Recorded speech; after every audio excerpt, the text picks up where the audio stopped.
Jadi di sini saya akan mempresentasikan mengenai gugus fungsi penting dari obat golongan alkaloid. Langkah pertama saya mencari tahu dulu nih 10 obat golongan alkaloid selain morfin. Nah, di sini saya mendapatkan salah satunya yaitu efedrin. Selanjutnya saya langsung mencari sumber terkait yaitu dari Drug and Alcohol Dependence dengan judul Chlorphedrin, kontaminan sintesis metamfetamin dengan aktivitas kardiovaskular yang tentunya sudah terindeks kuartil 1. Nah, di sini dapat kita lihat nih, jadi ini merupakan root atau proses biosintesis metamfetamin di mana prekursor awalnya itu menggunakan efedrin atau dextroseudephedrin. Jadi gugus penting dari efedrin ini adalah ini, gugus hidroksilnya. Nah, di mana gugus hidroksil ini dia mengalami klorin atau mengalami klorinasi dengan bantuan SOCl2 atau PCl5 menjadi Cl. Dengan kata lain, dia dari ephedrin atau dextroseudephedrin ini dia membentuk dextrochloropedrin dan levochloropedrin. Di mana dextrochloropedrin ini dia membentuk senyawa kontaminan atau aziridin dalam bentuk cis, sementara yang chloropedrin ini dia membentuk aziridin dalam bentuk trans.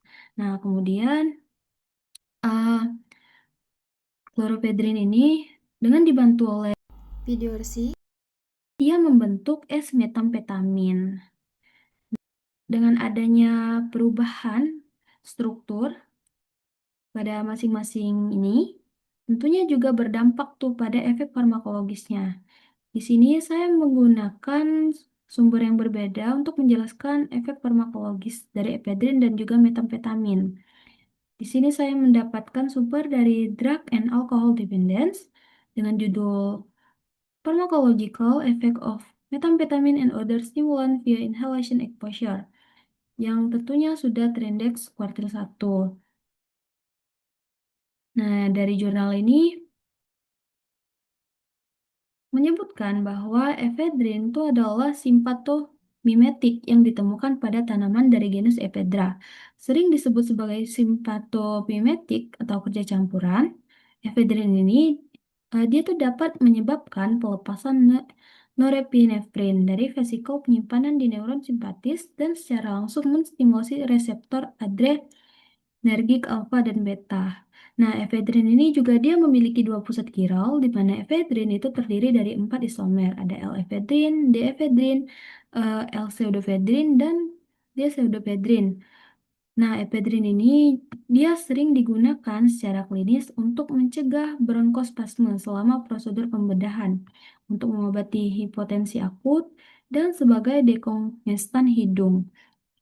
Selain itu, efedrin ini juga dia itu merupakan zat yang biasa digunakan untuk memproduksi obat-obatan terlarang seperti metamfetamin. Nah, di sini juga dijelasin nih mengenai hasil penelitian menunjukkan bahwa paparan inhalasi terhadap metamfetamin HCl volatil, metakatinon HCl, dan basa bebas kokain itu menghasilkan peningkatan aktivitas lokomotor yang bergantung dosis. Tapi di sisi lain, paparan inhalasi terhadap efedrin itu gagal meningkatkan aktivitas lokomotor.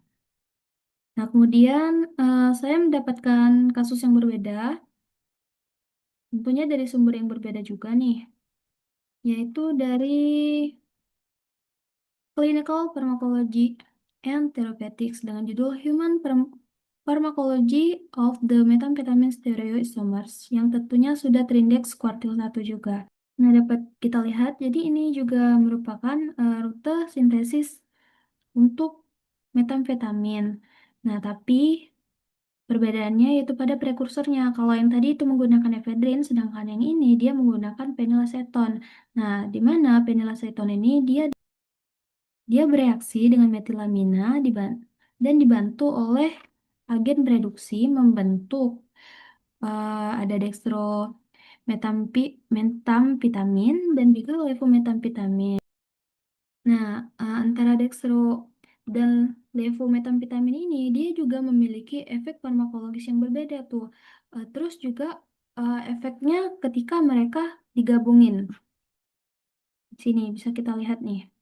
Sebelumnya saya jelaskan dulu. Jadi isomer dekstrorotasi metamfetamin itu dipasarkan sebagai dietzosin untuk pengobatan gangguan kekurangan perhatian dan narkolepsi.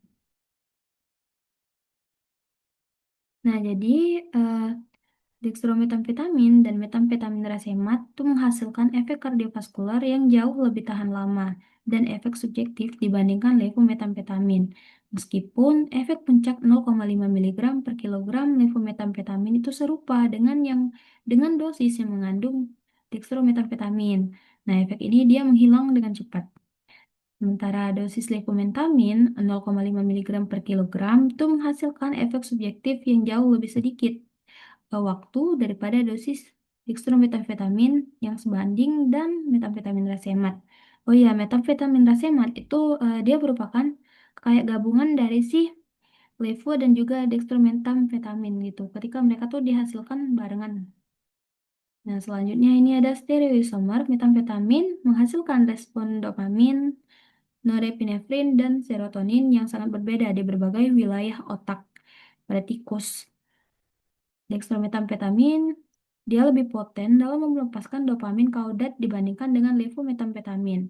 Nah, dengan menggunakan penyerapan dan pelepasan in vitro pengujian, dextrometamfetamin adalah 17 kali lebih kuat dalam melepaskan dopamin daripada si levometamfetamin tadi. Nah, secara signifikan lebih kuat dalam memblokir penyerapan dopamin.